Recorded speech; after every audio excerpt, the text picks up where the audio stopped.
Ladies and gentlemen, welcome to another episode of the American Nightmare podcast. This is episode number 44, recorded November 23rd, 2021.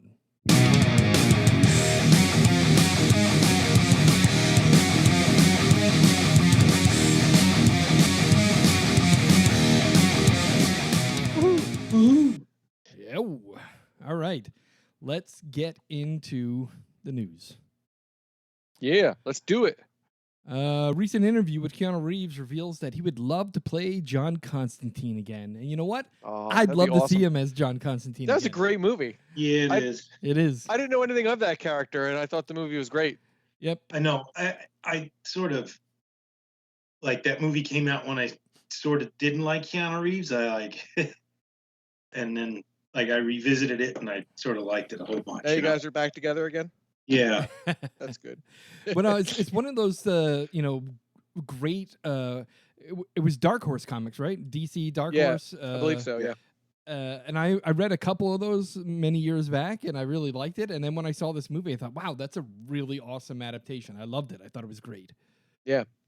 Would love to see him again. So is there talks in play, or? Well, apparently he's had some discussions about it with some different people. He has some ideas of what he'd like to do with it, and it's going to be rebooted and put up on HBO Max at some point. My understanding is, but awesome. We'll see where it goes. Sweet. Yeah.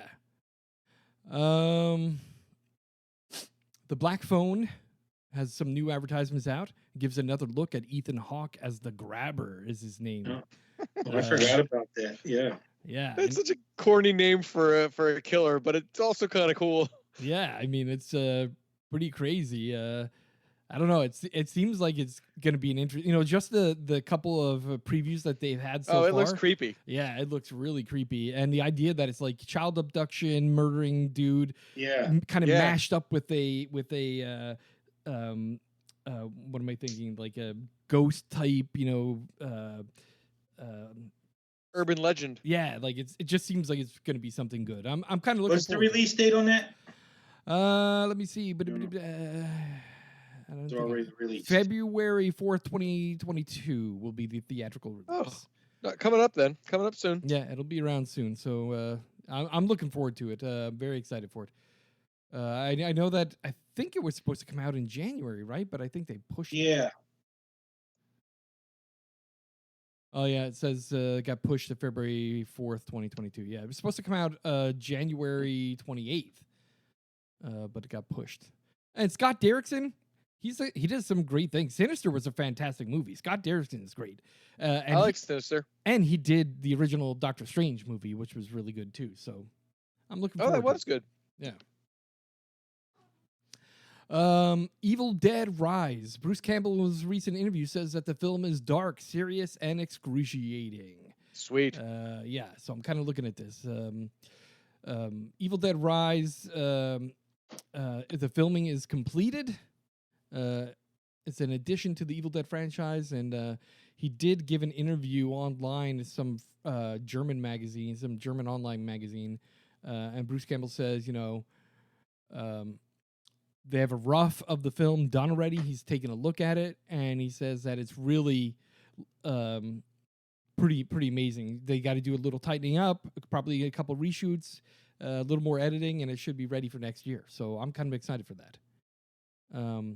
With the recent Evil Dead reboot, what was that, 2015, with the original Evil Dead reboot, that was good. It was extra horror, extra gory. The one thing I didn't like about it is... A little different, too, right? A little different. Yeah, a little different. But the one thing that bothered me, and I wonder if they're going to do the same thing with this one, is, I don't know if you remember the original Evil Dead, like the very first one.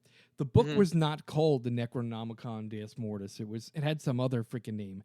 And when they did the reboot, they also did not use the name Necronomicon Deus Mortis. They used the original name. So I don't know. Are they going to call it the Necronomicon Deus Mortis, or are they going to go back to the original name again?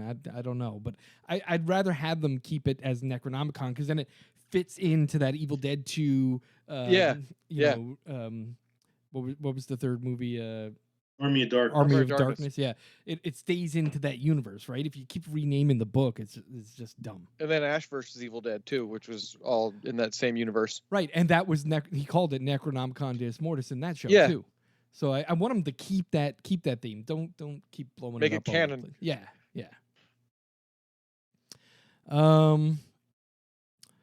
The director of the stuff is talking about the new director's cut that will be available on Blu-ray. Has an extra 30 minutes of footage that will be available in the collector's edition. Yeah, that's double stuff. Double stuff.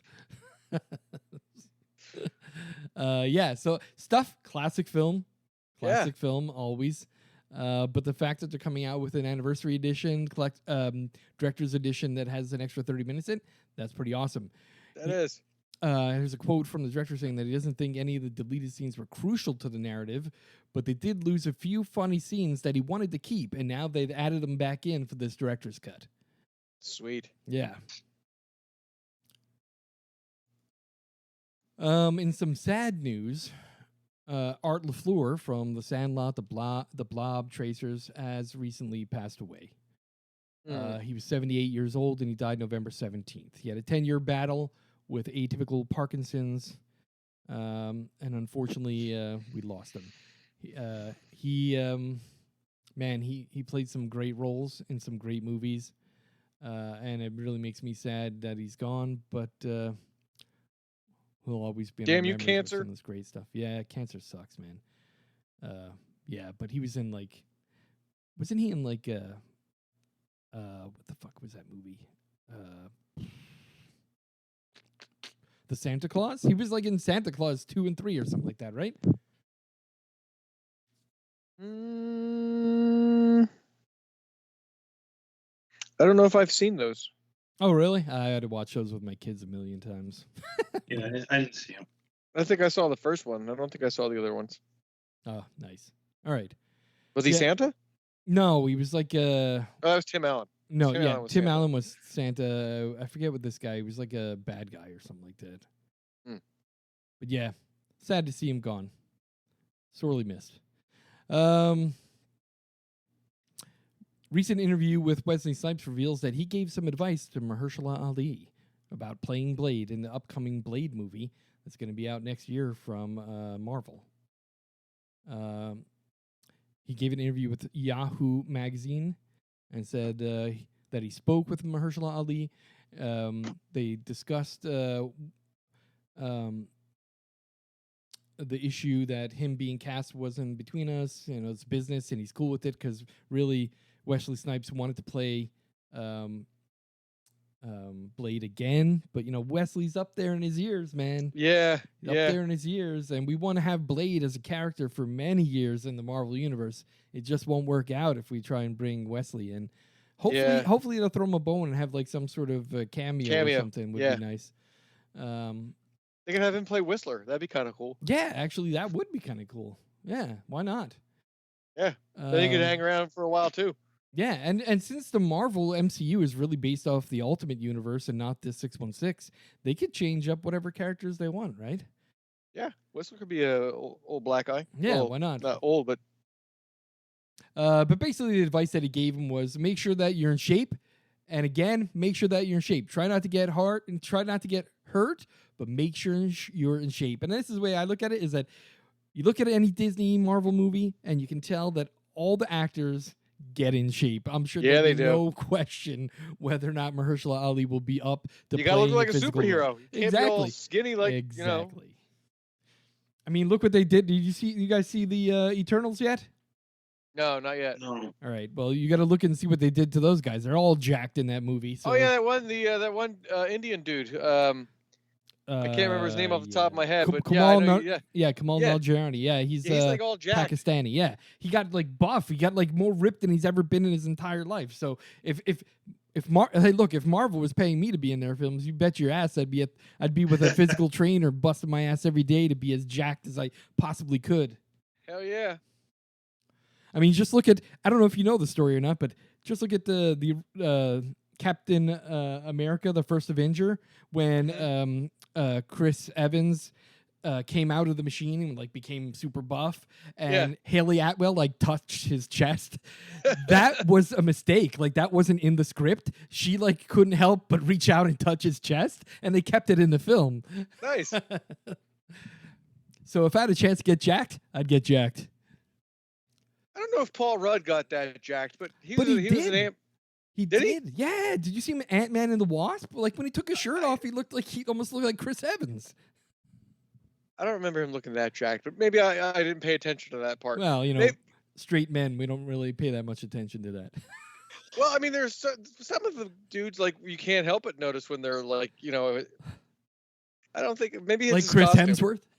Well, yeah, maybe it was his costume. Maybe. I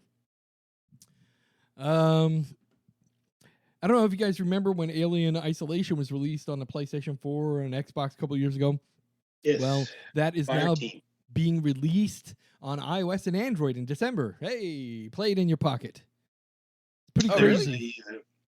There's also another Aliens video game called Fire Team. Yeah, I shared saw the trailer for it on the Facebook page. That looks pretty sweet. Yeah. So what? Oh wow! The original one came out in 2014. So it came out in PlayStation 3, PlayStation 4, Xbox 360, Xbox One, PC back in 2014, and now fucking cell phones are powerful enough to run this game. Yeah, that's crazy. So it's been ported to iOS and to Android. It comes out December 16th. You can pre-order on the Apple Store or on Google Play. Joe Bob Ruins Christmas. It's a Christmas special. Oh, nice. Coming on Shudder in December. I don't know if you guys Sweet. watch The Last Drive-In with Joe Bob Briggs. Here and there, I do. I'm not religiously watching it, but I do. I watch some of them. I watch it when he's doing like decent movies and stuff, and I watch his Halloween episode and stuff like that. But they're doing a special Christmas episode, so that's kind of exciting. Yeah, that'd be cool. Maybe they'll do Krampus. Yeah, that would be nice. So Friday, December 17th at 9 p.m. Eastern, 6 p.m. Pacific. They are going to have a Joe Bob Christmas special. Joe Bob Ruins Christmas. Is that like Ernest Saves Christmas? Yeah. Maybe they battle each other. All right. David Harbour teams up with Dead Snow director for a holiday thriller. What? Nice. It's called Violent Night, and it's going to be coming out December 2nd, 2022. Nice. And he's calling it a cold, dark holiday thriller. Yeah. Sweet. Yeah, so that's exciting. Can't wait to see that one. Let's see, where is it streaming? I didn't write that down for some reason. Am I a moron? You say 2022, so Yeah, like next year. Yep. Whole year. Yeah. Yeah. Yeah. Those are two names I wouldn't think I would hear together, though. The Dead Snow and David Harbour. Yeah, well, think about it. David Harbour, Stranger Things is kind of a horror thing, right? Yeah, but like I don't like Dead Snow is like foreign horror, like Yeah. Well, it's the director of Dead Snow, right? Didn't he? Oh yeah, the director. Okay. So okay, the director okay. of Dead Snow is directing this movie, Violent Night. I like what he did with that movie. So apparently there's not a lot of details here about it. I'm just like reading over the little article that I copied and pasted here, but it's basically saying that it's it's going to be a very dark horror movie. It'll be out in theaters next year. All right, theaters. Okay.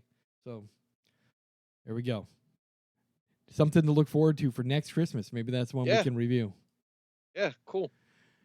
We talked about Antlers a couple times. I still haven't watched it. It was one that I was dying to see in theater. Me neither. It got delayed in 2020 because of the pandemic, and it did come out, and I still haven't watched it. It's on my list, but it releases on DVD and Blu-ray this January. Oh, cool. Might as well wait now. Coming to digital December 21st, and then will be on Blu-ray and DVD January 4th. Sweet. I don't know if you guys have been following it all. This is horror kind of loosely, I guess, but Last Night in Soho. I saw the trailer for that. That looks interesting. Yeah. So it's a film put together by Edgar Wright. Shaun of the Dead and such. Okay.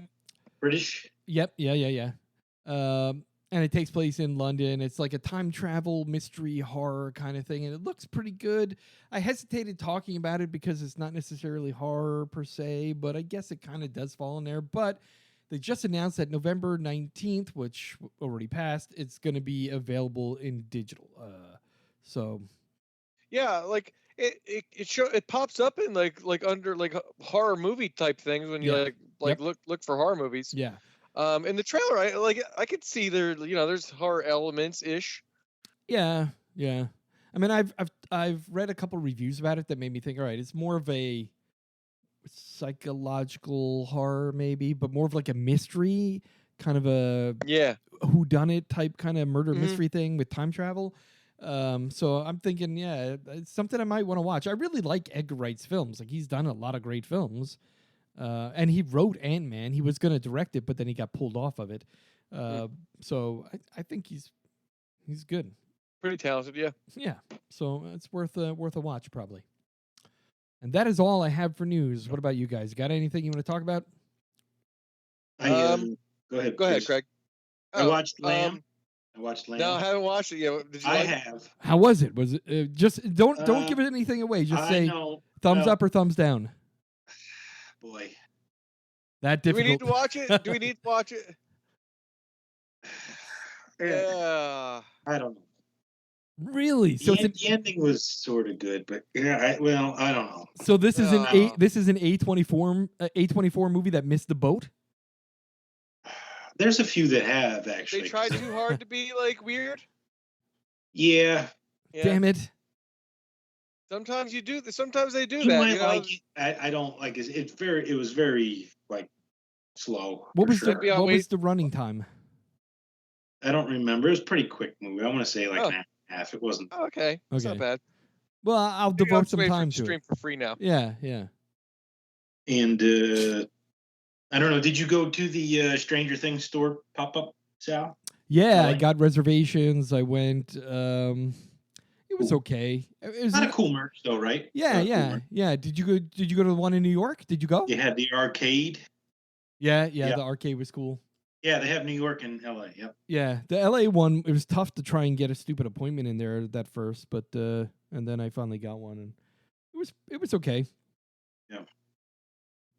That's one of those cool things about being in LA here is like you're close to a lot of like, really cool shit when stuff like that goes on.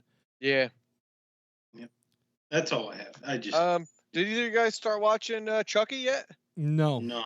It's really good. I think there's only 2 episodes left in the season. But it's good. It's like they took a movie and like expanded it. And yeah, they said they were sort of gonna start diving into like the backstory, right? Like, yeah, they did. Like on how he became a serial killer. Yep. Yeah, it's been pretty good. You guys should check it out. It's what sci-fi? I don't remember. USA and sci. It's like a USA sci-fi like collaboration. So I think you can watch it on USA, but like you could also watch the sci-fi like stream like on like Hulu or something like that. So, but it's good. Also, Black Friday came out today on streaming. Oh, all right. Might watch that this weekend. And have you guys seen the trailer for Elves yet? No. Elves is a Danish fantasy horror that comes out this Sunday on Netflix. Oh shit! Look at that. Cool. Yeah, dude, it looks weird. Like it starts out like it's got almost like a Midsummer vibe, but also with like these creepy little things that like appear to turn into bigger creepy things. A Christmas vacation turns into a nightmare for a teenager and her family when they discover an ancient menace that stalks their island getaway. Yeah, it looks pretty cool. Wow. Watch the trailer after we're done here. It's I think I might watch it this weekend. Nice. So subtitled, I'm guessing, right? Yeah, it's definitely subtitled, but yeah, I'm used to those now. So, but it looks interesting. Like so, really, it's actually a whole season. Yeah, I think so. Nice. I don't know. Is it a movie? Is it a?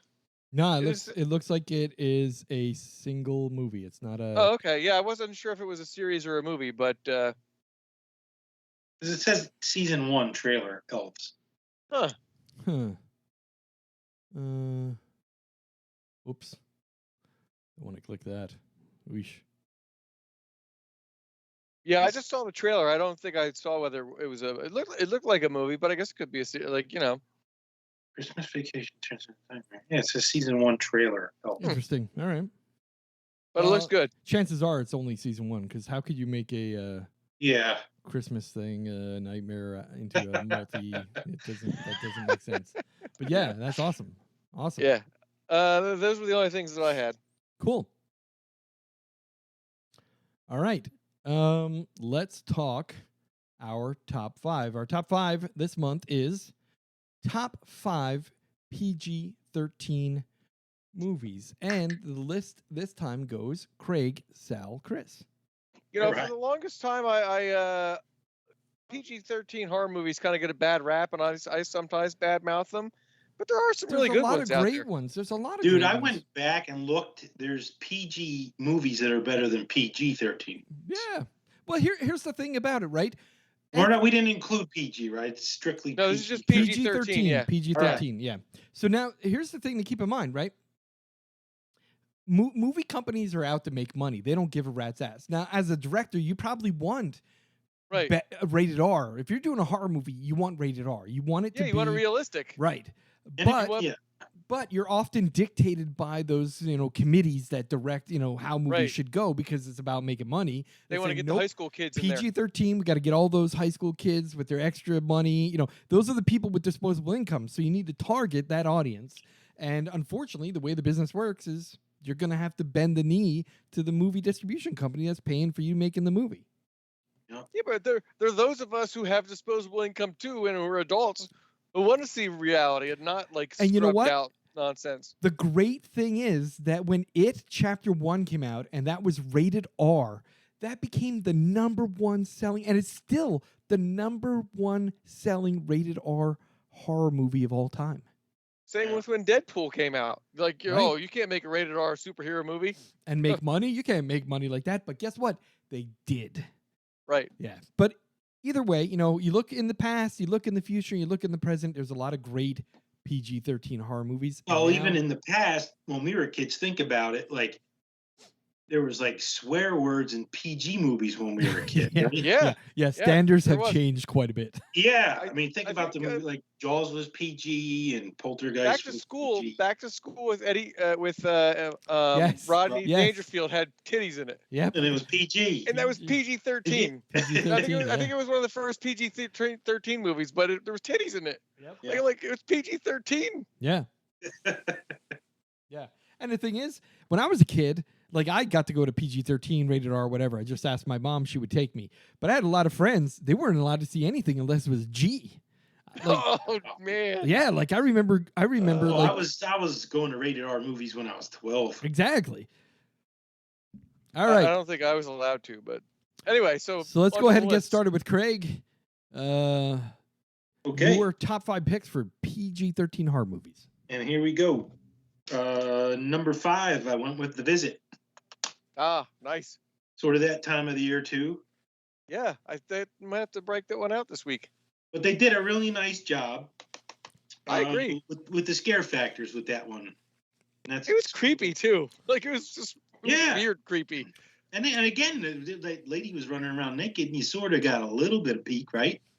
Naked old lady ass. Yeah. My big thing was Grandpa pooping and putting little things in the garage. Yeah. So there was things like that where it's borderline PG-13, I guess. Number 4, I went with Mama. Well, yeah, that was a good one too. I haven't seen that one. That's like a forgotten movie. Yeah. It was really good. Oh, Chris, you have to watch it. Okay. Was that Guillermo del Toro?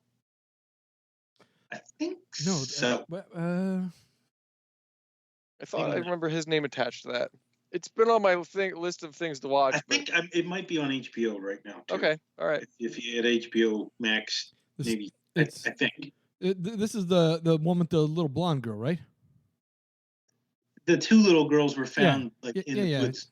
Feral. They were like feral children. 2013. That was Andy Muschietti and Barbara Muschietti, the guys that did It Chapter 1 and 2. Oh, really? Yeah. Oh, definitely gonna watch it then. Yeah. No, check it out. It's really good. Okay. So yeah, Mama's my number 4. Number 3, I went with The Ring. It's a good Oh, one. that's a good Again, one. Yeah. How creepy was that? That again, they did a really nice job making it scary. Yep. Yeah. Yeah, that girl coming out of that TV with her hair all down in front of her Dude, face. And all that thing soaking gave me wet shit. such fucking dread and anxiety, bro. Yeah, Yeah, exactly. I agree. So, I agree. like I said, they did a really nice job scaring you for a PG-13. Number 2, I went with Insidious. I'll go the whole series of Insidious. All right. I can't All just pick one of those because they're all pretty good. I don't think I've seen the last one yet. All good. Yeah, they're all good. And number 1, I went with Drag Me to Hell. Nice. Yeah. That's it's crazy to think that that's a Sam Raimi movie, and all that does take place in that movie, and it's PG-13. Yeah.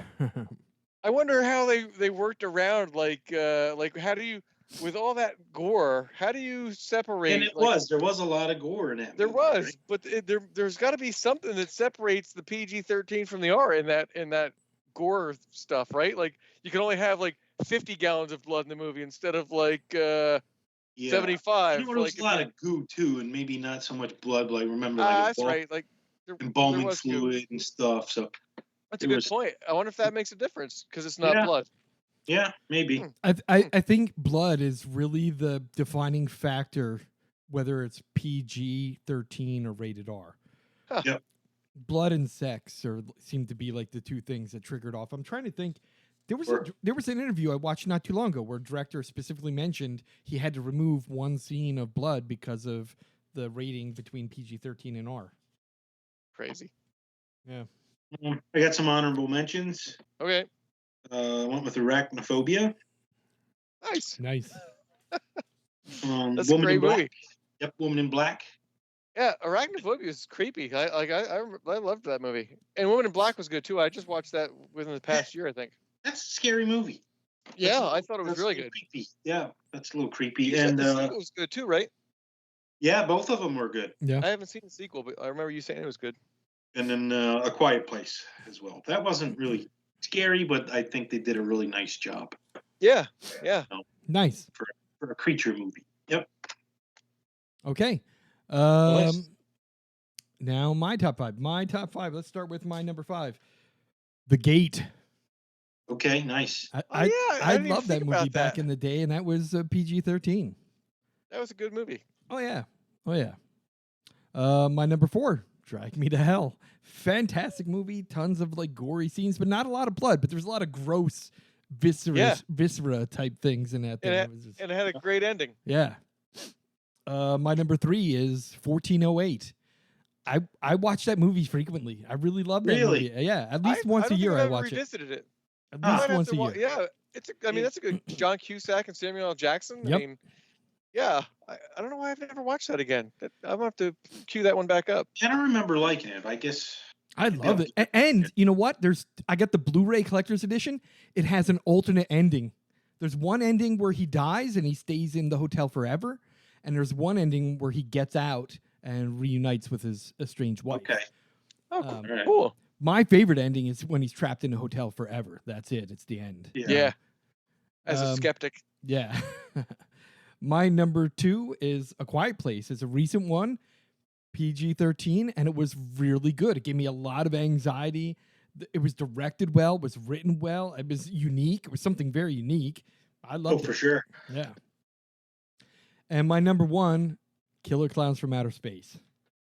Oh, was that PG-13? Yes, PG-13, baby. Really? Yeah. Oh, shit. I didn't even think about that one. Yep. And that one, the funny thing is... Yeah, I can't think about it. They're just shooting cotton candy. No blood. Yeah, there's hardly any blood in that movie at all. There's like a couple scenes of blood, and that was it. And that's probably how they got away with the PG-13. That's true. That's a good point. Yeah. So that's a classic. The clowns were sort of goofy looking, right? They weren't really terrifying. Oh, but no, dude, it's enough. I'm afraid of any clown, man. Yeah, I don't know about you. Speak for myself. McDonald right? scares me. Yeah. Speak for myself. All right. And my honorable mentions, I got 3 of them. Critters. Critters, which great is movie. a fucking classic. I watched that every Halloween with my daughter. Monster Squad, which was another great one to watch when I was younger. And it's on a lot of your lists. Yep. And Arachnophobia, of course. Nice. Awesome. A lot of similarities in these lists. Yeah. All right, so I'm going to go through mine. I got a couple of newer ones on mine, but some of the same ones as you guys. My number 5 is The Final Girls. Oh, nice. That came out like 2 or 3 years ago. About those kids who went to the movie theater and got sucked into the 80s slasher film. I liked it. Nice. Happy Death Day. Oh yeah, that's a good one. Yeah, like it was like Groundhog Day, but her birthday kept repeating over and over and over, and she had to figure out why she kept who the killer was. Yep. It had like the plastic mask baby with like the one buck tooth. Yeah, that was a good movie. Yeah, I okay. Number 3, Insidious. Yep. We'll just say all of them. So like I said, I didn't see the last one, but tell you, man, Scott Derrickson. Number 2, A Quiet Place. Nice. And number 1, Drag Me to Hell. Nice. We all have that one on the list. Yeah. And then my 2 honorable mentions are Arachnophobia and The Visit. Nice. Okay. Which you guys had told me for the longest time to watch, and I just got around to watching. I'll tell you what, The Visit is one of those movies, where M. Night Shyamalan Ding Dong, with all the greatness that was The Sixth Sense, he brought back. Like, the ending was absolutely surprising. It was a shocking. It was fantastic. I loved it. Well, that was another. Speaking of him, that was another one I was going to add to my list, but I wasn't sure if it was technically a horror. It was Split. I think it is. I think it's a horror. I thought that was a great movie, and I was like, but I don't know if that really counts as a horror. I think so. Towards the end, he's like sort of split personality, and then the personality. The beast comes out at the end. And plus, he had that girl kidnapped. A bunch of her friends. He killed his like psychiatrist. Yeah. Sure, I guess I could have added that. Well, just throw that honorable mention here at the end. There you go. Awesome. That was a great list. Actually, that was a great idea coming up with that list. I loved it. Yeah, well, I was grasping at straws, and I was like, oh. Hey, we never did this, I don't think. Yeah, I don't know if you guys got the invite, but I published the file up on Sheets. I did get it. All right, yeah, cool. Because then this way up on, and I'll go update through that. it. Yep, and then you can look through it and see what top 5s we've done before, what movies we reviewed before, and all that crap. Yeah, cool. Awesome. That's. All right, excellent. So let's move on to this month's movie. Who picked this month's movie? I did. All right. Okay. Awesome. And I was trying to go for something like more lighthearted than the last couple we've watched. Yeah. So this month's movie is called Val, and that's not the Val Kilmer documentary. No. It is Val, as in Valerie, or I forget what her name was in there. It's Valifar. Yeah. And this is a comedy horror.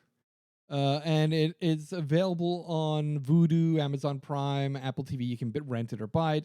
And it's also on Tubi with commercials for free. And it's a 2021 film. It's I think it came out like in September. Actually, it came out in theaters October 1st, 2021, in a very limited run of theaters, mostly art house locations, and then went available on streaming October 5th, 2021. Hour and 20-minute movie. It's English language horror comedy, and its director is Aaron Fratikin, and produced by a team of people. And a writer is actually the director and his wife, I believe, that wrote this movie together. Mm-hmm. If you look up on Rotten Tomatoes, there is no tomato meter for critics, but it is 99% score from viewers, and there's over 100+ ratings. And there was some reviews. Like it said no critics, but when you look, there were some under the critics like there reviews. Were 4. There was a couple. There were 4. Yeah. Not enough to get a rating, but there were 4. Yeah, and of the 4, only one of them gave it a not fresh. So yeah. And I think IMDb had like 62%. Yeah. So just a quick summary of the movie, just looking up the movie's information here on IMDb and Rotten Tomato, basically saying Finn is a criminal on the run, wanted for the murder of his boss and the accidental shooting of an officer. He breaks into a home of a high-class escort only to discover that you get more than you bargained for with Val, short for Valifar, who is a demon who offers to make his problems disappear if he agrees to follow her rules. But in Val's world, there are no accidents. And as Finn meets her other quote unquote customers, he learns that Val was expecting him all along and isn't easy to escape Val's dungeon. I thought it was clever. Like it took a while for me to figure out what was going on, but then yeah. But like I liked what they were trying to portray and how they went about portraying it. Like when it all starts to the pieces start to fall together at the end, I was like, oh, holy crap, that's crazy. Like yeah, when you figure out what's going on. Exactly, that's the thing. Like when the movie first started, I'm like, all right, I'm not really kind of getting what's going on. I thought maybe it was like because I didn't read anything about the film. I'm just like, I found it on Tubi. I clicked into Tubi, started watching it. I'm like, oh, so he's gonna, abduct this woman or something because he's trying to take over her house. But it's like he's got a head injury, and then you think like he's hallucinating or some shit a couple times, and there was like weird shit going on. Like he tried to grab shit out of the refrigerator, and like the milk was chunky. Well, there was nothing in there. There was like nothing else in there, but like she was something. Yeah. Condiments and shit. Yeah. But yeah, it took me a while to figure out what was going on, and once it started to kind of like come together at the end, I was like, "Oh, all right, it was a cool this is concept. pretty good." And, yeah. I thought the girl who played Val was awesome. Like she was very engaging.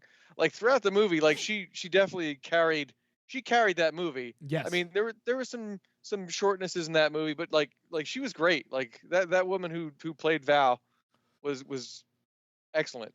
Yeah, and for some reason she looked familiar. I thought so too, but I didn't recognize the name, and then I looked, and I don't.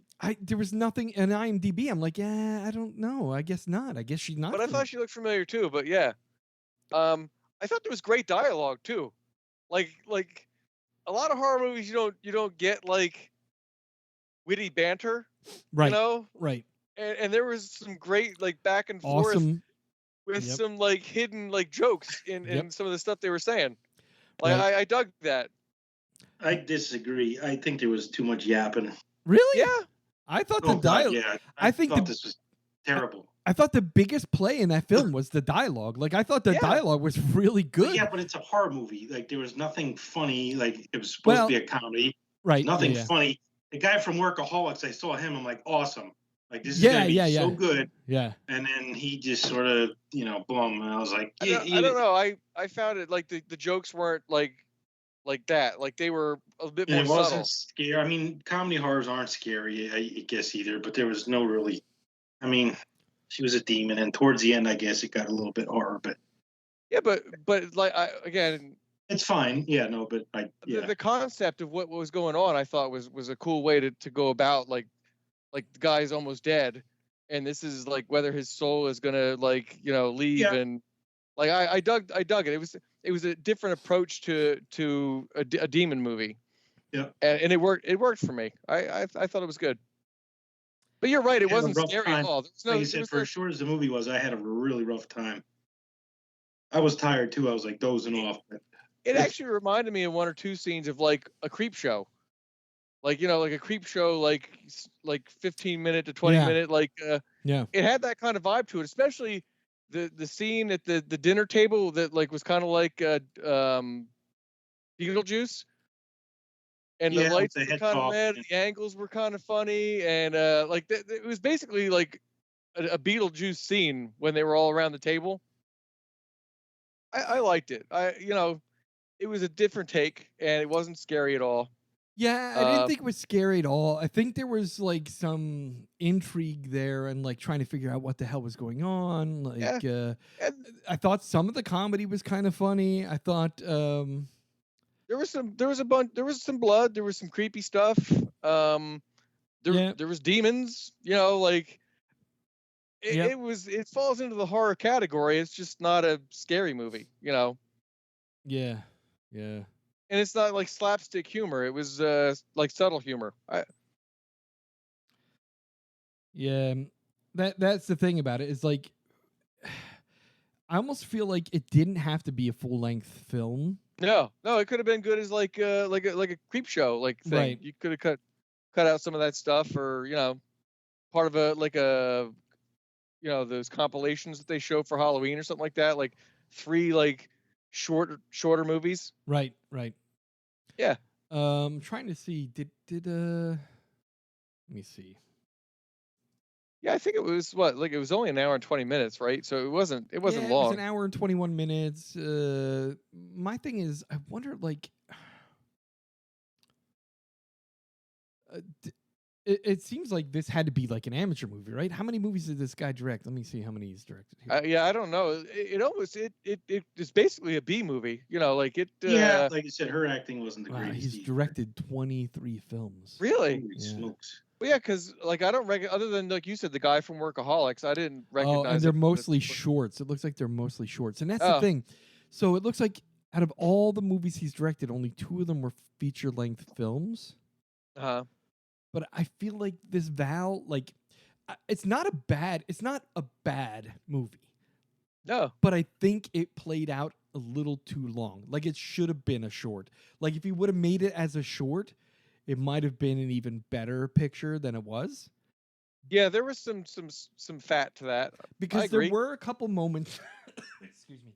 There were a couple moments where, like, I got up and I went and got a drink or whatever, and like it wasn't captivating enough to me to keep my eye on the ball the whole time.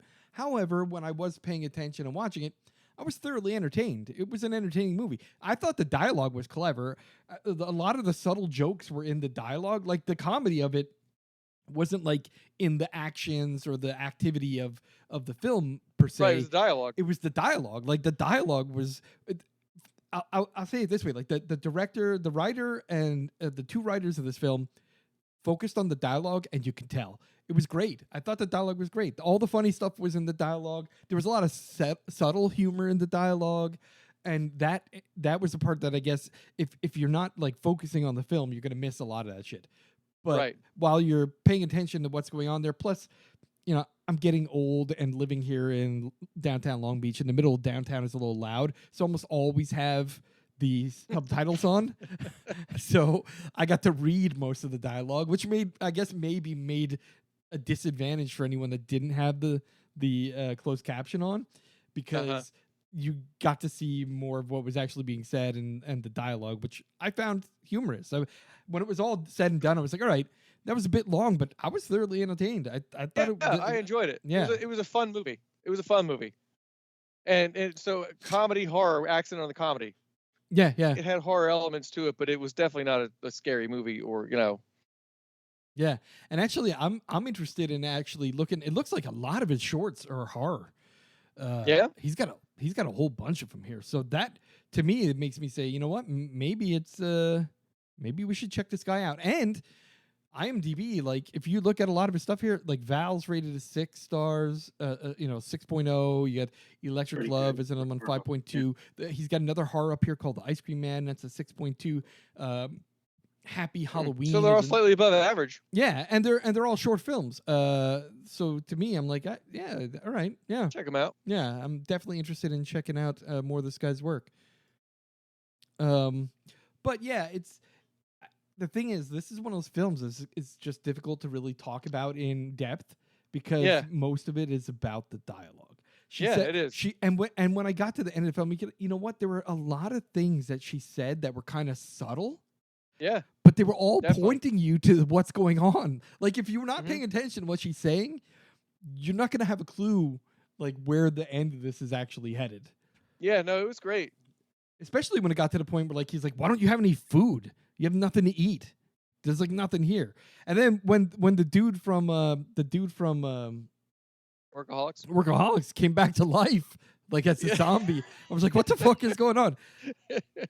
That made it even stranger. I was like, what the fuck? But yeah, it's I think it was a pretty good film. That was all a world inside his head. Yeah, and the great thing about it is you don't got to spend any money on this. You can watch it on Tubi for free. Tubi has commercials. It's one thing, it's like that one or two. Yeah, one or two. It's not that bad. But let me tell you something. While I was looking for this film and I'm flipping around on Tubi has a shitload of horror films. Like, I've been watching Tubi for like 5 or 6 years. Yeah, I was gonna say, Craig has touted Tubi for a while now. Yeah, and for some reason I was just like, but the commercials. But then I'm flipping through this. I'm like, dude, there are horror films on Tubi that should be on Shudder, but they're not. Yep. Like there's that's more. That's why I don't subscribe to Shudder. It's like I've been watching Tubi Yeah. for years and years, and like I said, they put big name movies on there too. There are more horror films on Tubi than there are on Shudder right now. Yep. Really? Yeah. Yep.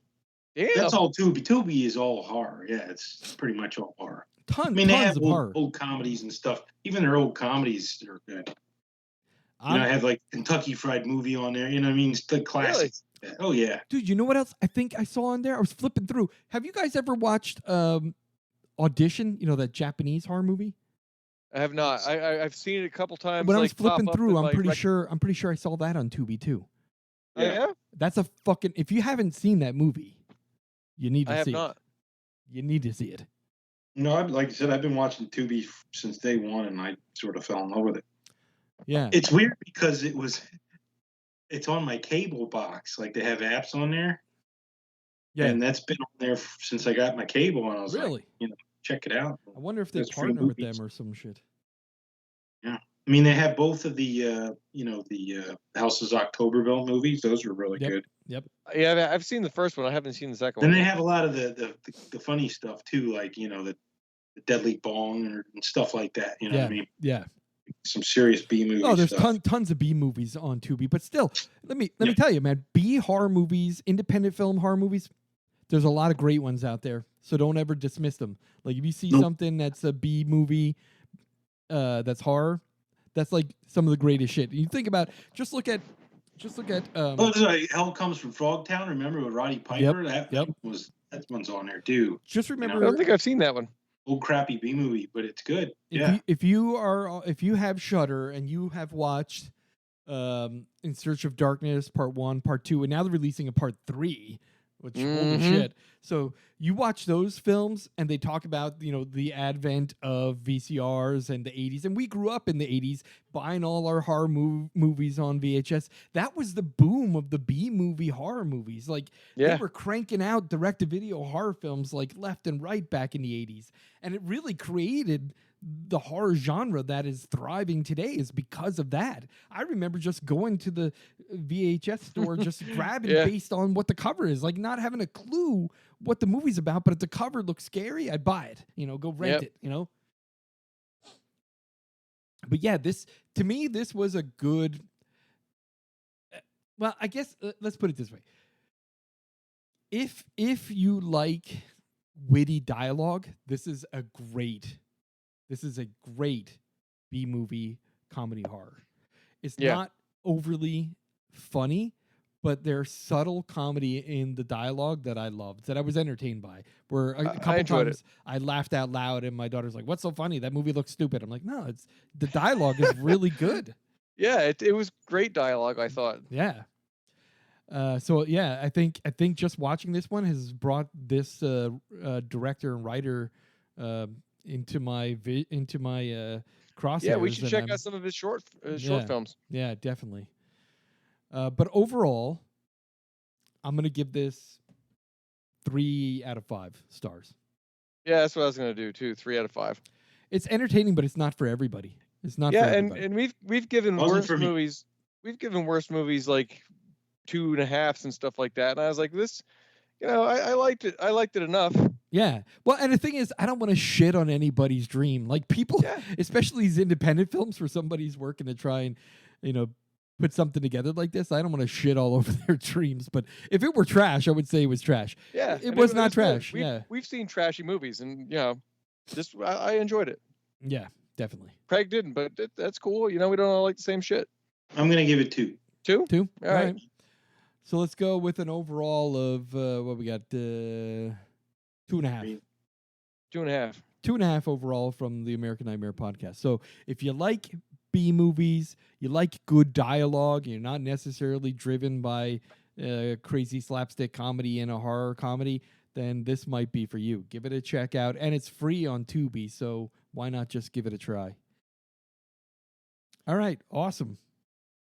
Okay, so let's quickly thank all of our listeners. We are up to, we're at a critical point now in our podcast, which is really great.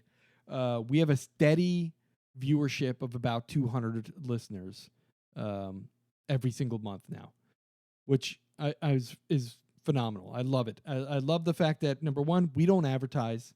This is all word of mouth or people finding us in the podcast index online. And we have a steady listenership of 200 listeners every month, guaranteed. We get well above that in some months, and some months we don't. But the fact that we've reached that point, that's a good thing for us, and I'm going to try and get us out there a little more. So at this point, I'm going to reach out to a couple different places to try and get some sponsorship for 1 or 2 episodes, see what we can do. That'd be sweet. And then I'm also going to try and reach out. I've reached out to a couple people that I met in LA a couple of years ago that actually are in the film industry, and try and see if I can get 1 or 2 of them on here for an interview, which I think would be fun. That'd be awesome. Yeah. That'd be sweet. The one guy, I haven't talked to him in a while, and I got to reach out to one of my buddies who's better friends with him. That's Rodney from Nightmare on Elm Street 3, and see if he would be willing to do a brief 30-minute interview with us, which would be entertaining. Oh, that'd be sweet. Yeah, that'd be real sweet. So I'm going to try and reach out to a couple people, see if we can try and push this podcast a little further along, to the next level, and see if we can get some more listeners and make it go even further. So I want to thank all the people that have been with us all along. Keep telling your friends, get us some more viewership, and keep reaching out to us. We haven't had anyone really email us recently. We had a couple a while back. Somebody must have put us on a goddamn spam list, because now I'm getting spam in the email all the time. Which whoever did that, that's not funny. Stop it. That's not cool, man. Yeah, because I did not put this address anywhere, but all of a sudden I'm getting spammed by some freaking marketing place constantly in that email address. So anyway, it's feedback at the-American-Nightmare-podcast.com. So check out the American Nightmare Podcast, and check out the American Nightmare Podcast on Facebook. I just recently, and I think I mentioned it last month, that I've started a Twitter and an Instagram account, which I'm going to start posting stuff in there. All you got to do is go to Twitter, Instagram, search for the American Nightmare Podcast, and you'll find us. And any podcast index. So any of your friends that listen to the podcast, just tell them search for the American Nightmare Podcast, and you'll find us, whether you're on Stitch, whether you're on Apple Podcasts, Amazon Podcasts, and now the brand new Facebook Podcasts. We're also in there. So search for us, find us, spread the word, and help us grow. Woohoo! Help me It's grow. Thanksgiving, and I'm thankful I have the opportunity to do this. Just wanted to thank all the fans. Yes, thank you, everyone. Thank you. Thank you. And just a quick sneak peek, what we're going to be doing for next month, which will be December, we're going to do our year-end wrap-up, just like we did last December. We're going to go around and figure out what was our best horror movie, our favorite horror movie and or TV show that came out in 2021. And we'll compare our notes on that. So thank you once again, and we'll talk to you next month.